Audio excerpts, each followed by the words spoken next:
नमस्कार मित्रांनो, आपण आता पाहूया सामान्य विज्ञानमधील दुसरं प्रकरणमधला दुसरा व्हिडिओ. आपला पहिला व्हिडिओ तुम्ही पाहिलाच असेल. जर समजा तो राहिला असेल तर या चॅनलला सबस्क्राईब करा. तुम्हाला पुढील सर्व जे व्हिडिओ आहेत ते सहजपणे पाहायला मिळतील आणि तुमचा अभ्यासही होईल.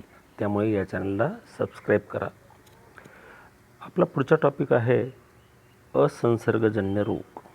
आपण संसर्गजन्य रोग म्हणजे ते काय शिकलो आहोत. आताच आपण कोविड-19 या रोगाविषयी चर्चा केली होती आणि तो संसर्गजन्य, त्याचा संसर्ग खूपच जास्त असतो.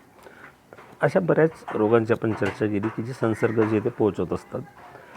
आणि आज आपण अभ्यासणार आहोत असंसर्गजन्य रोग, म्हणजे ज्याचा रुग्णांजवळ बसल्यानंतरही आपल्याला त्या रोगाची लागण होत नाही असा रोग म्हणजे असंसर्गजन्य रोग. आता याची व्याख्या जी आहे ती नेमकी काय करता येते पाहूया.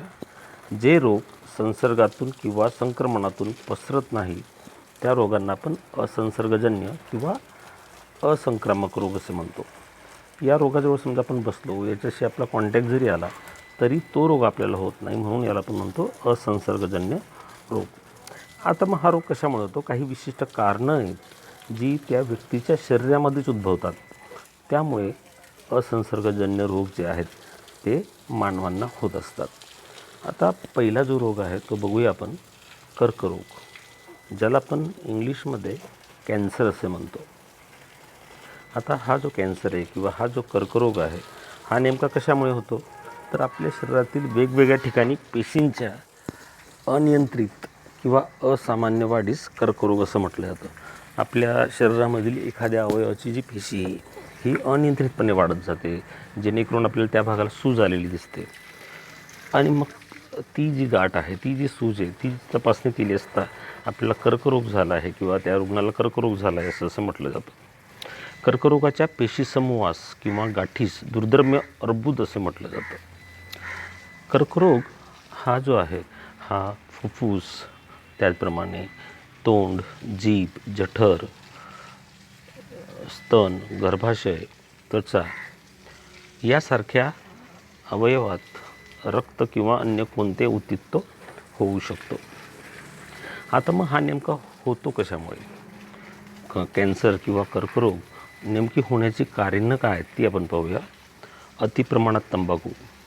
अतिप्रमाण जर झालं तंबाखूचं, ॲक्च्युली तंबाखू ही वाईटच आहे, पण त्याचं प्रमाण अति झालं किंवा गुटखा जो महाराष्ट्र सरकारने ज्यावर बंदी केलेली आहे तरीसुद्धा त्याचं प्रमाण आपल्याला आपल्या महाराष्ट्रात गुटखा मिळत नाही, पण तरीसुद्धा तो चोरून खाल्ला जातो, तो सुद्धा वाईट आहे अतिशय, त्यामुळे सुद्धा कर्करोग होतो.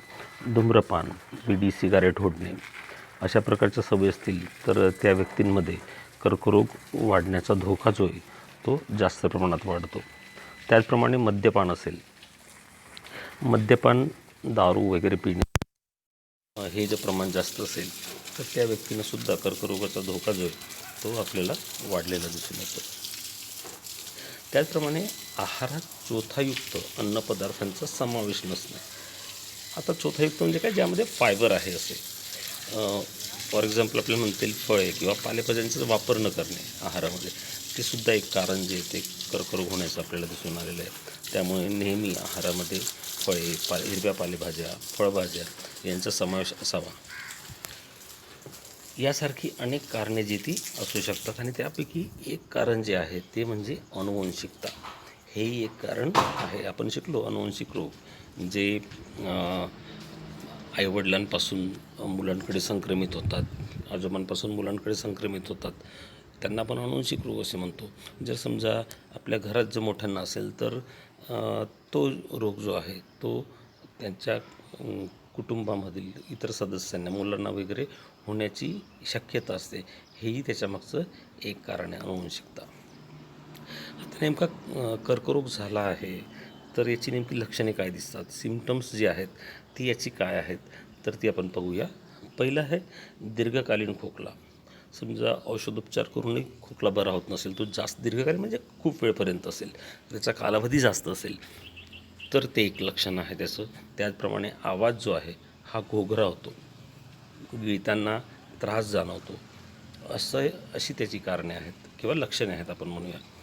त्याचप्रमाणे उपचार करूनही बरा न होणारी व्रण किंवा सूज. आपण पाहिलं की कर्करोग होतो म्हणजे नेमकं काय होतं, पेशीची अनियंत्रित वाढ अशी होते, व्रण येतो किंवा सूज येते आणि उपचार केल्यानंतरही तो बरा होत नसेल, ती सूज कमी होत नसेल, तर ती शक्यता जी ती मानली जाते ती एक त्याचं लक्षण आहे. स्तनाचा कर्करोग होत असेल तर स्तनात गाठी निर्माण होतात, हे एक त्याचं कारण आहे. म्हणजे थोडक्यात अनियंत्रित वाढच आपल्याला असं म्हणता येईल. आणि अकारण वजन घटणे, लक्षणीय बदल जो आहे तो वजनामध्ये दिसून येतो, वजन घटलेलं दिसतं, ते एक लक्षण जे ते मानलं गेलेलं आहे. मित्रांनो, कर्करोगावर आधुनिक उपचार उपलब्ध आहेत. ते कोणते ते तुम्हाला माहीत आहेत का, ते आपण बघूया. कर्करोगावरील निदान करण्यासाठी tissue diagnosis, CT scan, MRI scan, mammography, biopsy इत्यादी तंत्रज्ञानाचा वापर जो आहे तो केला जातो. तर उपचारांमध्ये रसायनोपचार, किरणोपचार, शल्यचिकित्सा या प्रचलित पद्धतीबरोबर रोबोटिक सर्जरी, लॅप्रोस्कोपिक सर्जरी अशा उपचार पद्धती ज्या आहेत त्या वापरल्या जातात आणि आता कर्करोग जो आहे हा पूर्णपणे बरा होऊ शकतो. या आधुनिक उपचार पद्धती जर वापरल्या तर कर्करोगसुद्धा आता पूर्णपणे बरा होऊ शकतो. हे नेहमी तुम्ही लक्षात ठेवा. आहारावर योग्य नियंत्रण ठेवल्यास काही प्रकारच्या कर्करोगांपासून आपल्याला संरक्षण मिळतं. कर्करोगावर आधुनिक उपचारांबरोबरच शारीरिक व्यायाम केल्यास अधिक फायदा होतो. खरं शारीरिक व्यायाम तर अत्यावश्यकच आहे, तो व्यायाम केलाच पाहिजे, त्यामुळे सुद्धा आपल्याला फायदा होऊ शकतो. तंबाखू सेवन, धूम्रपान यासारख्या व्यसनांच्या आहारी जाऊ नका, त्यापासून लांबच राहा, कारण की त्यामुळे आपल्या शरीरालासुद्धा वेगवेगळ्या प्रकारच्या व्याध्या होऊ शकतात, कॅन्सरसारखे भयानक आजार होऊ शकतात आणि पैसा, वेळ सगळं हे वाया जाऊ शकतं. त्यामुळे यात तंबाखू सेवन असेल, धूम्रपान असेल किंवा मद्यपान असेल यापासून लांब राहा.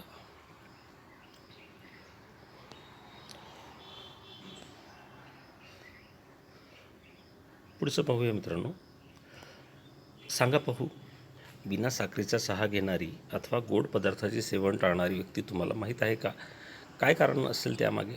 आता हा जो आजार आहे, बिना साखरेचा चहा घेणारे आपल्या कुटुंबात असतील किंवा आपल्या ओळखीचे असतील बरेचसे लोक आपल्याला आढळतात. कारण की विना साखरेचा चहा म्हणजे साखरेचं प्रमाण कमी शरीरात घेतात. याचं कारण काय ते आपल्याला बघायचं आहे. तर त्याचं कारण, मुख्य कारण म्हणजे त्यांना मधुमेह असतो, डायबिटीस असतो. त्यामुळे त्यांच्या शरीरातली साखर जी ती वापरली जात नाही आणि मग ती साखरेचं प्रमाण जास्त झाला की हा रोग जो हे होत असतो.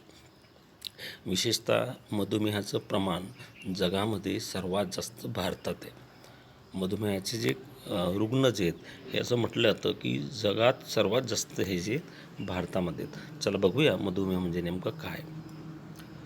मधुमेह स्वादुपिंडात निर्माण होणारे इन्सुलिन हे संप्रेरक रक्तातील ग्लुकोज शर्करेच्या प्रमाणावर नियंत्रण ठेवते. आपल्या शरीरामध्ये अनेक प्रकारची संप्रेरके जी ती स्रवत असतात. वेगवेगळ्या वयातून वेगवेगळ्या प्रकारची संप्रेरके जी आहेत ती स्रवत असतात. थोडक्यात बघा, आपल्याला उन्हाळ्यामध्ये किंवा असं सुद्धा घाम येत असतो, ते पण सुद्धा एक प्रकारचं संप्रेरकच आहे की जे आपल्याला दिसतं आहे, ते आपल्या शरीरातून स्रवतं आहे, नाही का. अशा प्रकारचे वेगवेगळे जे अवयव आहेत आपल्या शरीरातील, त्याच्यामध्ये वेगवेगळ्या प्रकारची संप्रेरकं जी आहेत ही स्रवत असतात. त्याचपैकी स्वादुपिंडात निर्माण होणारं, आता नीट लक्षात घ्या, स्वादुपिंड याच्यात निर्माण होणारं इन्सुलिन हे संप्रेरक, त्याच्यामध्ये कोणतं संप्रेरक स्रवतं? इन्सुलिन नावाचं. हा शब्द अतिशय महत्त्वाचा आहे. इन्सुलिन नावाचं संप्रेरक जे आहे हे स्रवतं. आता या संप्रेरकाचं नेमकं कार्य काय? तर रक्तातील ग्लुकोज शर्करेच्या प्रमाणावर नियंत्रण ठेवतं. हे जर संप्रेरक आपल्या शरीरात स्रवत असेल तर याचं कार्य काय? तर आपण वेगवेगळ्या प्रकारचं अन्नपदार्थ खातो, साखरच फक्त नव्हे तर इतरही असे भरपूर पदार्थ आहेत किंवा खूप पदार्थ आहेत की ज्यामध्ये फळं असतील किंवा इव्हन भाकरीमध्ये सुद्धा शर्करेचं प्रमाण जे ते आपल्याला दिसून येतं. मग त्याद्वारे ते आपल्या शरीरामध्ये शर्करा जाते आणि त्या शर्करेला नियंत्रण करण्याचं काम हे इन्सुलिन करत असते. आणि जर स्वादुपिंडातून समजा इन्सुलिनच स्रवलं नाही तर आपल्या रक्तातील शर्करा जी ती वाढते आणि त्यामुळे तो त्रास देतो सुरू होऊ लागतो. त्यामुळे हा इन्सुलिन जो घटक आहे हा जर शरीरात स्रवलाच नाही तर आपल्या शरीरातील साखर जी आहे ही वाढत जाते, कारण की तिचं तिला नियंत्रण करणारं इन्सुलिन जे तेच आपल्या शरीरात नसतं आणि तिला नियंत्रण ठेवण्याचं काम जे ते इन्सुलिन हे करत असतं. म्हणून इन्सुलिनचे प्रमाण कमी झाल्यास शर्करेचे प्रमाण नियंत्रण होत नाहीत. या विकाराला आपण काय म्हणतो? मधुमेह असे म्हणतो. म्हणजेच थोडक्यात आपण याला डायबिटीस असे म्हणतो. आता हे तुमच्या लक्षात आलं असेल, मधुमेह हा का होतो? आपल्या शरीरातील स्वादुपिंडामध्ये इन्सुलिन नावाचं संप्रेरक आहे, ते स्रवत असतं आणि त्या इन्सुलिनचं कार्य काय असतं? तर आपल्या शरीरातील साखरेची पातळी जी ती नियंत्रित ठेवण्याचं कार्य ते करत असतं आणि ते जर सरवलं नाही तर साहजिकच आहे, साखरेची जी पातळी ती वाढणार आहे, म्हणजेच डायबिटीस जो आहे तो हा आपल्या नियंत्रणात राहणार नाही किंवा मधुमेह नियंत्रित राहणार नाही. आता या लक्षणांकडे दुर्लक्ष करणे योग्य नाही. आता ही कोणती लक्षणे आहेत बघूया आपण. रात्री मूत्रविसर्जनास वारंवार जावे लागणे, वजन खूप वाढणे किंवा कमी होणे यासारखी लक्षणे आढळतात. आता नेमकी याची कारणे काय? मधुमेहाची कारणे काय? तर पहिलं महत्त्वाचं कारण म्हणजे अनुवंशिकता. ज्यांच्या घरात आईबाबांना किंवा पूर्वजांना मधुमेह असेल तर त्यांनी खूप काळजी घेणं गरजेचं असतं, कारण की अनुवंशिकता याचं एक महत्त्वाचं कारण आहे. दुसरं अतिलठ्ठपणा. अतिलठ्ठपणा असेल, समजा वजन खूप वाढलेलं असेल तर त्यांनासुद्धा ही शक्यता जी आहे ती असते. व्यायामाचा किंवा कष्टाचा अभाव, समजा ऑफिस कामात जर काही व्यक्ती असतील तर त्यांचा व्यायाम एवढा होत नाही, तर त्यांनी तो व्यायाम करणं गरजेचं आहे. पायी चालणे, जिना चढणे, अशा प्रकारचे व्यायाम, अशा प्रकारेसुद्धा आपल्याला व्यायामाची जी कसरत आहे ती भरून काढता येते. त्याचप्रमाणे मानसिक ताणतणाव हाही खूप महत्त्वाचा आहे. मानसिक ताणतणाव असेल तरीसुद्धा आपल्या त्या स्वादुपिंडावर त्याचा परिणाम होतो आणि इन्सुलिनची पातळी जी आहे ती कमी होऊ शकते. त्यामुळे ही मधुमेहाची कारणं प्रमुख मानली जातात.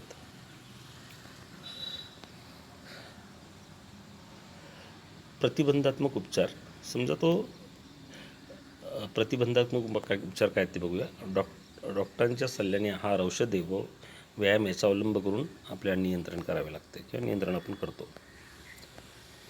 आता बघा, माहीत आहे का तुम्हाला, सध्या देशात साधारणतः 7 कोटी मधुमेहाचे रुग्ण आहेत. जगातील मधुमेहाचे सर्वाधिक रुग्ण हे भारतात आढळतात. बघा, इथे सुद्धा आपल्याला दिलं आहे, सर्वात जास्त रुग्ण जे आहेत मधुमेहाचे हे भारतात आहेत.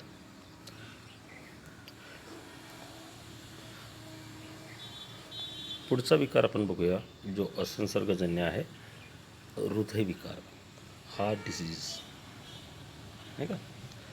आता हा जो विकार आहे याची माहिती आपण पाहूया.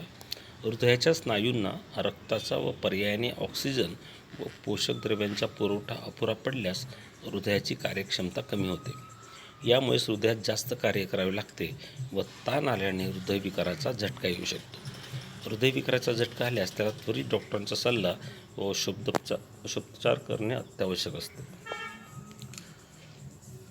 आता नेमकं यामध्ये होतं काय आपल्याला माहिती आहे. हृदय जे हे आपल्या शरीरातील अतिशय महत्त्वाचा अवयव, की जो ऑक्सिजनयुक्त रक्त जो आहे तो आपल्या शरीरात सहज पुरवठा करत असतो. आपल्या शरीरामध्ये वापरला जाणारा ऑक्सिजन जो आहे तो या रक्ताद्वारे वापरला जातो. आपल्या शरीरातील प्रत्येक अवयवापर्यंत तो पोहोचत असतो आणि तिथून परत तो हृदयाकडे येत असतो. तिथे पंपिंग होतं आणि पुन्हा ते ऑक्सिजन रहित रक्त तयार होऊन पुन्हा हृदयाकडे जात असतं. ही प्रक्रिया जी ही कंटिन्युअसली चालू असते आणि या स्नायूंना, हृदयाच्या या स्नायूंना समजा रक्ताचा किंवा पर्यायाने ऑक्सिजन व पोषक द्रव्यांचा पुरवठा जर अपुरा पडला तर हृदयाची कार्यक्षमता कमी होते. मग कार्यक्षमता जर कमी झाली तर मग त्याला जास्त स्वतःहून कार्य करावं लागतं आणि मग तो ताण पडल्यास हृदयविकाराचा झटका जो आहे तो येऊ शकतो. पुढे आपण बघूया मित्रांनो, या लक्षणांकडे दुर्लक्ष करून चालणार नाही. ते काय? छातीत असह्य वेदना होणे. समजा छातीत वेदना होत असतील तर निश्चित त्या हृदयावर ताण पडतो आहे असं म्हणलं जातं.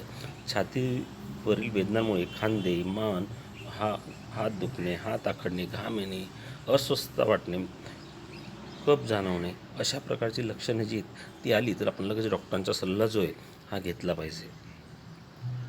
हृदयविकाराची कारणे कोणती, नेमकी ही कशामुळे होतं? तर यालासुद्धा धूम्रपान करणे, मद्यपान किंवा मधुमेह असेल किंवा उच्च रक्तदाब असेल. उच्च रक्तदाब म्हणजे काय? हाय ब्लड प्रेशर आपण इंग्रजीमध्ये म्हणतो बघा, नेहमी शब्द ऐकतो तो असेल किंवा लठ्ठपणा, ही जी कारणे आहेत. त्याचप्रमाणे आपल्याला सांगता येईल शारीरिक श्रमाची कमतरता, शारीरिक श्रम होत नसेल, व्यायाम होत नसेल, व्यायामाचा अभाव, सतत बैठक काम करणे, अनुवंशिकता, तणाव, रागीटपणा, चिंता ही हृदयविकाराची प्रमुख कारणे जी आहेत ही आपल्याला दिसून येतात. आता हृदयविकारासंबंधित इकडे बघा एक चार्ट दाखवलेला आहे. त्याआधी आपण बघूया रोगावर प्राथमिक उपचार. पहिल्यांदा 108 क्रमांकवर रुग्णवाहिकेसाठी फोन करा. रुग्णाचे खांदे हलवून तो शुद्धीवर आहे का ते तपासा. रुग्णाला कडक पृष्ठभागावर झोपून शास्त्रशुद्ध पद्धतीने रुग्णांच्या छातीवर दाब द्या. या पद्धतीला कॉम्प्रेशन ओनली लाईफ सपोर्ट असे म्हटले जातं. यामध्ये एका मिनिटाला 100 ते 120 दाब या गतीने किमान 30 वेळा छातीच्या बरोबर मध्यभाग दाबा. हा थोडक्यात प्रथमोपचार. डॉक्टर उपलब्ध नसतील तर हा आपल्याला करता येऊ शकतो. आता या हृदयविकारावरती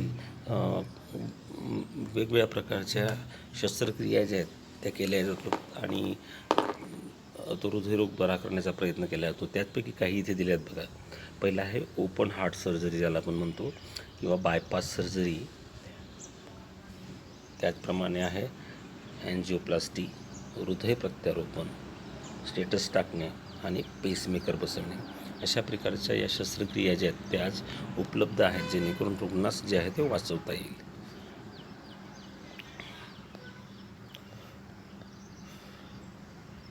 पुढे औषधांचा गैरवापर.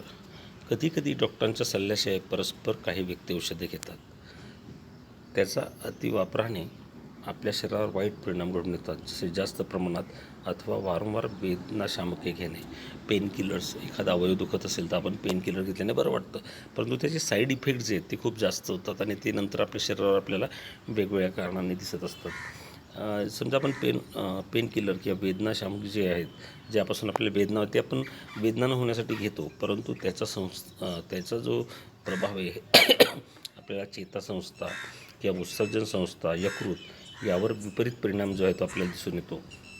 किंवा प्रतिजैविकेसुद्धा ही आपण अति वापरली म्हणजे अँटीबायोटिक्स ज्याला आपण म्हणतो, ती जर आपण अति वापरली तर त्याचासुद्धा परिणाम जो आहे तो दिसून येतो.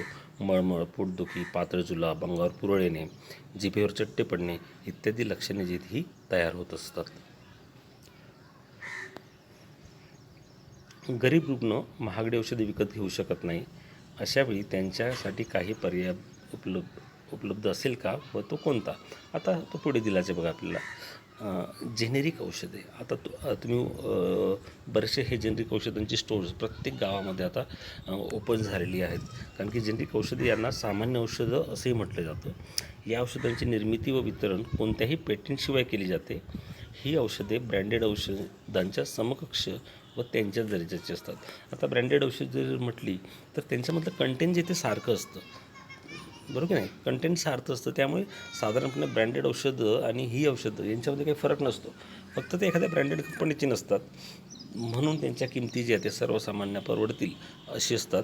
यांनाच आपण काय म्हणतो, जेनेरिक औषध असे म्हणतो. जेनेरिक औषध तयार करताना त्या औषधातील घटकाचे प्रमाण किंवा औषधाचा फॉर्म्युला जो आहे तयार मिळत असल्यामुळे संशोधनावरील खर्च वाढतो. आता एखादी कंपनी ज्यावेळेस एखादं औषध तयार करते, बरोबर आहे, आता समजा कोरोना व्हायरसची वॅक्सिन तयार होण्याचं कार्य झाले, आता त्यासाठी संशोधन करून ते तयार करावं लागणार, त्यामुळे सुरुवातीचा जो खर्च आहे तो खूप जास्त असणार आहे. परंतु तो एक फॉर्म्युला तयार झाला आणि नंतर त्याची निर्मिती झाली तर त्यासाठी लागणारा खर्च हा कमी असतो. अशाच पद्धतीने जेनेरिक औषधे असतात, फॉर्म्युला ऑलरेडी तयार असतो, मग त्यामुळे फक्त ते कंटेंट टाकून ते औषधे तयार करायची असतात. त्यामुळे जेनेरिक औषधाची किंमत ब्रँडेड औषधांच्या किमतीपेक्षा तुलनेने खूप कमी असतात. त्यामुळे ती सर्वसामान्यांनासुद्धा परवडत असतात. पुढचं आहे जीवनशैली आणि आजार. जीवनशैली म्हणजे आहार विहार यामध्ये रोजच्या दिनचर्येचा आणि आहाराचा समावेश होतो. आजकाल उशिरा उठणे, उशिरा झोपणे, आहाराच्या वेळा सारख्या बदलणे, व्यायामाची व कष्टाची कारणे यांचा अभाव असणे. आता मित्रांनो, सर्वात महत्त्वाचं म्हणजे रात्री जे ते लवकर झोपणं आणि सकाळी लवकर उठणं हा अतिशय चांगला पर्याय आहे आपलं शरीर निरोगी ठेवण्यासाठी. त्यामुळे ही सवय आपण लावूनच घ्यायला हवी. ॲक्च्युली होतं काय, आपण रात्री जो वेळेपर्यंत जागी राहतो, मोबाईल, टी व्ही किंवा इतर गोष्टींसाठी गप्पा मारणे वगैरे या अशा गोष्टी आपण करतो आणि रात्री उशिरा झोपतो. त्यामुळे साहजिकच जे आहे आपण उशिरा उठतो. त्यामुळे सुद्धा आपल्याला वेगवेगळ्या प्रकारचे रोग होण्याची शक्यता असते. आहाराच्या वेळासारख्या बदलणे. आहार जो आहे हा आपण नियमित वेळेतच ठरवून दिलेल्या वेळेतच घेतला पाहिजे. व्यायाम व कष्टाची कामे यांचा अभाव. साधारणपणे आपलं काम कसं आहे त्याच्यावरती आपला व्यायाम आपण ठरवला पाहिजे. समजा आपलं बैठं काम आहे तर नियमित आपण रोज 1 तास तरी आपल्या शरीरासाठी दिला पाहिजे, जेणेकरून आपल्या शरीराचा व्यायाम जो तो होईल. त्याचप्रमाणे जंक फूड, आंबट चरबट खाणे अशा गोष्टींचे प्रमाण वाढले आहे. त्यामुळेच आजारी पडण्याचे प्रमाण जे आहे ते आपल्याला वाढलेलं दिसून येतं. मग हे आजारी आपल्याला पडायचं नसेल तर आपण काय करायला हवं? तर आजारी पडण्याचे प्रमाण कमी करायचं असेल तर जीवनशैली जी आहे योग्य प्रकारची अंगीकारणे अत्यंत आवश्यक आहे. यामध्ये काय तर योग्य झोप ही खूप महत्त्वाची आहे. त्यामुळे आपला शारीरिक आणि मानसिक जो आहे तो आपल्याला आराम मिळत असतो. त्यामुळे झोप ही खूप महत्त्वाची. कमीत कमी 7 ते 8 तास झोप ही प्रत्येक व्यक्तीला जी ही आवश्यक आहे. त्या वयोमानानुसार जर समजा लहान मुलगा असेल तर तो 12 ते 14 तास झोपू शकतो, अतिशय लहान मुलगा असेल तर. परंतु 7 ते 8 तास झोप ही प्रत्येकाचीच आवश्यक आहे. मुलांनी 8 तास तर झोपलंच पाहिजे. योग्य आहार म्हणजे आपण आता पाहिलं वेगवेगळ्या प्रकारची आपल्याला न्यूट्रिशन्स मिळायला हवी, जीवनसत्वे, विटॅमिन्स हे आपल्याला मिळायला पाहिजे. अशा प्रकारचा आहार, फळं असतील, पालेभाज्या असतील, वेगवेगळ्या प्रकारच्या डाळी असतील, कडधान्य असतील, हे आपण आपल्या शरीरामध्ये घेतली पाहिजे, आहारामध्ये आपण ती घेतली पाहिजे. योगासने, प्राणायाम, व्यायाम करणे आवश्यक आहे. तसेच व्यायाम आपल्या शरीराला झेपेल असाच करावा. वयानुसार सुद्धा व्यायाम प्रकार ठरवून दिलेले असतात. त्या प्रकारचा व्यायाम आपण करणं गरजेचं आहे. प्राणायाम व योगासने तज्ज्ञांच्या मार्गदर्शनाखाली करावीत. विविध प्राणायाम व योगासनाचे व्हिडिओ पहा. पुढे लसीकरण. आजार होऊ नये म्हणून त्याचा प्रतिबंध म्हणून लसीकरण करून घेणे हेही तितकेच महत्त्वाचे आहे. आता लसीकरण वेगवेगळ्या प्रकारच्या लसी ज्या आहेत त्या उपलब्ध आहेत. आता जो लेटेस्ट डिसीज जो स्प्रेड होतो आहे तो म्हणजे कोरोना व्हायरसवरनं होणारा कोविड-19, त्याचं लसीकरणाचं संशोधनाची प्रक्रिया चालू आहे. तीसुद्धा जर एकदा मिळाली तर हा कोरोना सहज आटोक्यात येईल.